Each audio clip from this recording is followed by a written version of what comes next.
América virgen hoy es una ardiente doncella, oculta bajo su piel tesoros que la desvelan.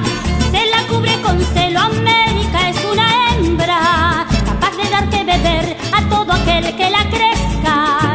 Es un milagro que aún, con tanto que dar de sí, al macizo necesita para que empiece a parir. Que se despierten las voces de toda América India, y al fin se oirá desde donde intenta que la perciban. Evocará su altivez del quebrantable Amazonas, pero acatará también los resultados ahora. Se despierten las voces de toda América India, y al fin se oirá desde donde intenta que la perciban.